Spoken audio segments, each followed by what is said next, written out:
Emily is an off-field Dendro attack scaling character dependent on the presence of burning. Note, Emily does not buff the burning reaction itself, she just does damage. Wait, what? We're not talking about Emily? We're talking about on-field DPS Emily? That's right, we're talking about Kinich. Kinich is an on-field Dendro DPS character for Burning and Burgeon. His mechanics are dependent on these reactions being present, by the way. Do not play Hyperbloom, do not play Spread. Okay, Kinich attacks using Night Soul aligned elemental skill damage with a unique Night Skill point mechanic to unleash his Scale Spiker Cannon. What does that mean? As Kinich attacks, so when he enters his elemental skill, he attaches to an enemy and does loop shots, which are a new name for elemental skill normal attacks. And he's able to skate around the enemy in a circle or back and forth or stay in place. So as Kinich attacks, he generates Night Soul points. His Night Soul points are also generated by Burning and Burgeon damage. Burning and Burgeon damage are the primary way in which his Night Soul points are generated. When his Night Soul meter is full, he can use his Scale Spiker Cannon elemental skill attack. So it's a really complicated way of saying N2E. Do it 4 times. Okay, so basically Kinich plays like Chlorand, where he's going to be spamming N2E as long as you're playing in a Burning or a Burgeon team. So yes, as I said, Kinich is a Dendro character. While Kinich is a Dendro character, he is not a Hyperbloom character, he is not a Spread character. Kinich is a Burning and Burgeon character. So when I say Burning comp, I generally mean a team that just does damage.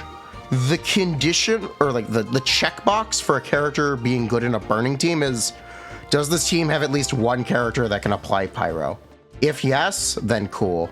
If no, well, then you're gonna have a problem. Burgeon is a subsection, or can be a subsection of Burning. Generally, Burgeon teams will have Burning in them with Kinich, so that's really cool. Burgeon can also mean you can get some Vapes on your Hydro characters. Pretty synergistic stuff. Kinich does have an elemental burst. That's probably the most I can say about it in a positive way. No, that's not true. Kinich has an elemental burst. It's not bad. You should use it if it's available. You should not build ER on this character. Do not build ER on Kinich. Use his burst when it's available.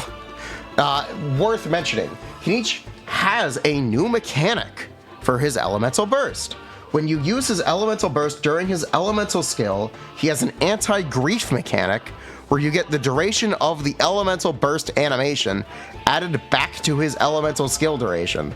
That's really cool. I want more characters to have this in the future. That's really cool that he has an anti-grief mechanic for that. Characters have been like this for too long.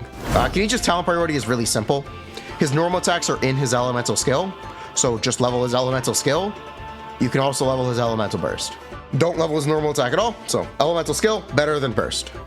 Level both. Elemental skill, much more important though. Like, comment, subscribe. We're gonna try to do more Zenless content. More Genshin content is coming. Did you know most of you watching are not currently subscribed? You should subscribe. Weapons. Kinich's signature 5-star weapon is the Mountain King's Fang. Mountain King's Fang is his best in slot 5-star weapon. This is a 741 base attack weapon. It gives 60 elemental skill damage bonus and 60 elemental burst damage bonus and 11 crit rate. The conditional is that teams have to have burning in them, which is guaranteed for Kinich, so it's 60% elemental skill, 60% elemental burst. Cool stuff. 60 damage bonus is technically the most of any R1 5-star weapon. The catch is this weapon doesn't give an additional stat, like how Verdict gives attack percent or Absolution gives crit damage. Also worth mentioning that this weapon is a 741 base. 741 base is more impactful in teams that have a lot of attack percent buffs and teams that are Bennetless. Might be worth noting in the future that the weapon might be a more significant damage increase for later teams. It's also more significant in Bennetless teams right now, but those teams aren't super recommendable for Kinich. The second best in slot weapon is the Serpent Spine. This is the classic 1.0 Battle Pass weapon.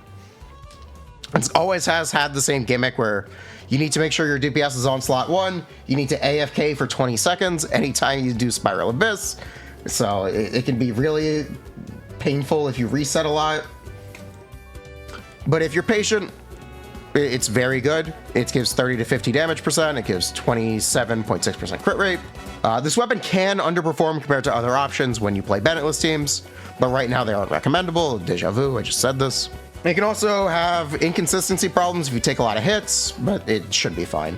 There is a new craftable in 5.0. Everyone has this weapon if they remember to register for the web event before 5.0. This is Earthshaker. For the sake of simplicity, we're only going to talk about Earthshaker at R5. If you want to use Earthshaker on him, you should be farming for R5. Get those billets going. Get those Dream Solvents converted. Start farming Natlan for those mats. It's a good weapon, though. It is a 565 base. It's 27.6% attack, and it gives 32 elemental skill damage bonus after a pyro-related reaction is triggered, aka burning or burgeon. It's great. It's better than most of his weapon options. It's technically better than R1 Spine Bennetless as well. It's just a good weapon. Let's talk about the weapons that are slightly better than Earthshaker, like Beacon of the Reed Seas and Verdict. Beacon is 5% if you don't get hit. Verdict is also 5% with no crystallizes. Yeah, cool stuff. Wolf's Gravestone. I don't recommend Wolf's Gravestone, but if you do have one and you already have one leveled, you can use it to save billets and resources on Earthshaker. But yes, this weapon is worse than the free-to-play craftable. I love power creep. This weapon sucks, Lamau. This weapon sucks. Thanks, Wolf's Gravestone. Speaking of power creep, Better Mare dropped this update. I hope you've been farming it. This is Kinich's best in slot set by a wide margin. Obsidian Codex, 15 damage bonus for Night Soul, 40% crit rate for Night Soul. Absolutely amazing. If you were farming for the last couple updates, you might have an unfinished Reverie set. Reverie is the runner-up set. It's worth checking if you happen to have a set, if you farmed for Arlecchino, Clorand, and or Emily, but Obsidian Codex is better and you should be farming Obsidian Codex instead. Since Kinich's damage is all elemental skill and burst, you can use Deepwood on him. You really should be using Deepwood on another character instead of Kinich, whether that be Xiangling, Toma, or even Emily herself, or Jingqiu, or Yelan, or even Farina sometimes. TLDR, have Deepwood on the team. Don't put Deepwood on Kinich, but if you have to, you can. And it's a viable option if no one else on the team is capable of using Deepwood. I'm going to recommend a set as an alternative to two-piece, which is not something I normally do. I normally only recommend sets that you should be using, but it may not be obvious that this set is good on him, so I'm going to explain it. Four-piece Golden Troop is like his best copium option. It's better than Lava Walker, it's better than two-piece, even though he's an on-fielder, just because it gives E-skill damage and he's all E-skill. So yeah, don't use two-piece, use Golden Troop if you really need something super bare bones and budget. Also, it's now available from Strongbox. Main stats are really simple. Attack, Dendro, crit. You can use an attack goblet if you play Bennetless, or if you have a ton of damage percent buffs, like you have a C3 Farina or something with his 5-star weapon. General rotation guide, I kind of already talked about this. It is N2E 4 times. Burst when you can. It doesn't matter if you use his burst during his elemental skill. Technically, you don't want to, but you can. All right, team time.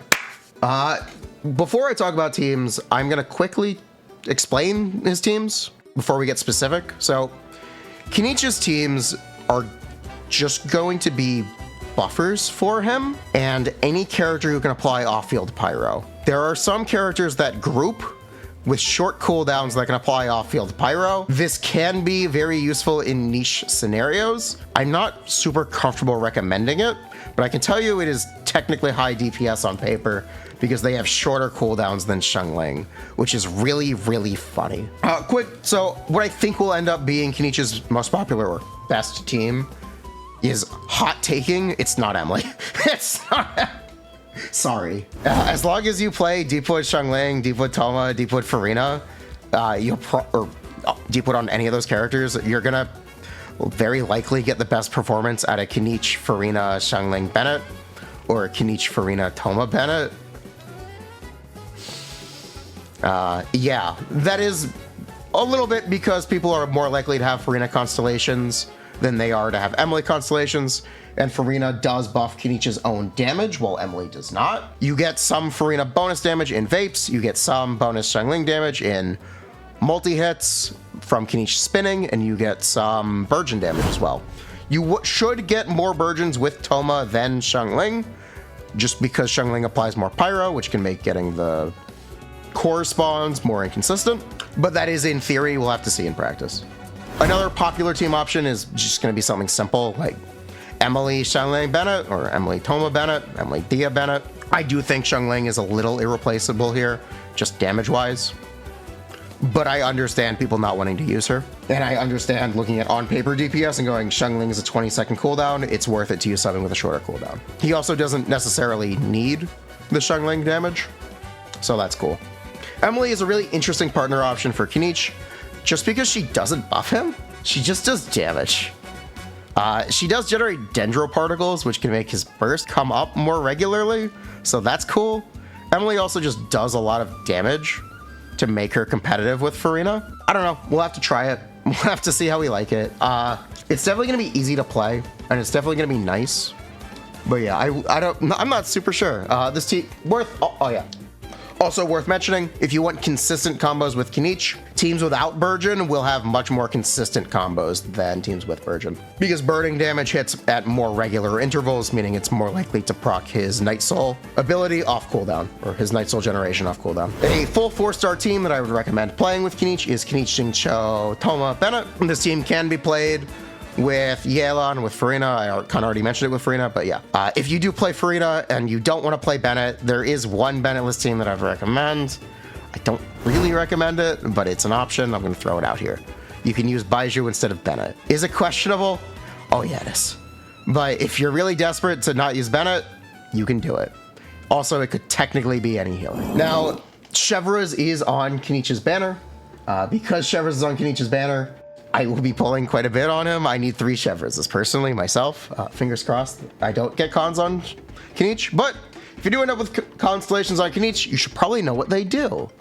Kinich's C1 is 100% crit damage on his Scale Spiker Cannon, and when he lands from his Exploration ability, he gets 30% movement speed. His C1 only benefits his Scale Spiker Cannon Elemental Skill attack. Worth mentioning, this is actually a good thing. Instead of buffing his entire damage profile, it buffs only this attack in his kit. This is actually a good thing because the Scale Spiker Cannon is his largest AoE attack, which means that it might actually be more impactful in practice than it is on paper. It is an on-paper increase of 22.5% over C0, which is great, but yeah, it technically might be more impactful than that. It also has an exploration benefit on it. Awesome. I wish these Natlan characters didn't have some of their exploration quality of life gate kept behind C1.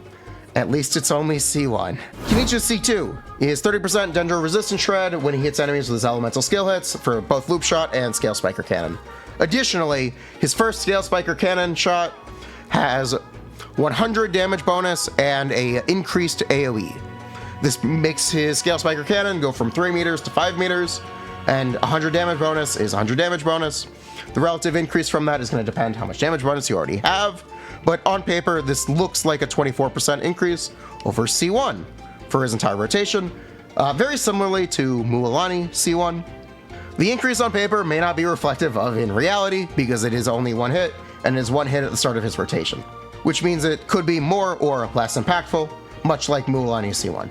Expect it to be very good though. Since Kinich's C2 is Dendro Resistance Shred as a debuff to enemies, it also increases the damage of any Dendro damage in his teams. This means Burgeon Cores, and this means Emily will also be doing additional damage with Kinich's C2. Kinich's C3 is his Elemental Skill, which is his normal attacks and his Scale Spiker Cannon. This is a 15% damage increase over C2. C4 is his Burst, gives him energy back anytime his Scale Spiker hits. It should end up being 15 energy. It also gives 70% burst bonus. It's like 10% over C3. This one's less likely to be impactful in gameplay, just because you may not even use his burst. His C5 is his burst. That's cool, I guess. His C6 should work in single target. This makes each Scale Spiker Cannon hit, or each Scale Spiker Cannon attack bounce upon hitting an enemy. This bounce does 700% of his attack as damage. This should be 37% over C5, unless it does not work in single target, in which case Why? That'd be really weird. Quick thoughts on Kinich. Kinich is interesting because he's like in counterpoint to Alhaitham. Alhaitham is a spread and hyperbloom DPS. Kinich is a burgeon and burning DPS. I think that's a lot more interesting than Emily because you just kind of had to slot Emily into existing teams. Kinich makes his own teams. That being said, I feel like Kinich's teams don't really have that much variety. The variety is, ooh, this team has burgeons in it instead of just doing damage. Cool. I have been on paper or on record calling Kinich Natlin Sino. I don't think that's super accurate anymore. I think Kinich is a really chill character. He does a lot of damage. He should get better when they release a better Xiangling as well. Yeah, I think he's really chill. That's the name, that's the word of the day. Chill. He's vibing. He does a lot of damage. He's easy to play. His teams are pretty simple. He doesn't have a lot of team variance. You don't have to feel bad if you didn't get Emily.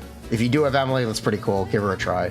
Yeah, Shilinen does not buff this character, which may end up being a problem performance-wise. We'll have to wait and see.